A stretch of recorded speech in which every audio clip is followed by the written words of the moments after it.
Leg day, probably the most important day for us because we're soccer players, Every single day we start off with morning swim. Yep. Right? That's our morning swim. It's just, like I've said, great way to wake up, great way to start the day. And then after that, at around like 9:30, right? We got soccer skills. This can range from anything to shooting to just footwork to agility to anything, right? So we just kind of leave it open because it really depends on what specific thing we're trying to improve on.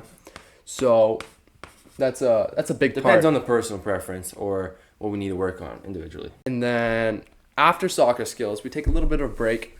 And then we head into gym. So today is actually, that day would be leg day. And then we do leg, glutes, calves, the gist of it, like lower body basically. Leg day, probably the most important day for us because we're soccer players, Helps us with shot power, everything. And running.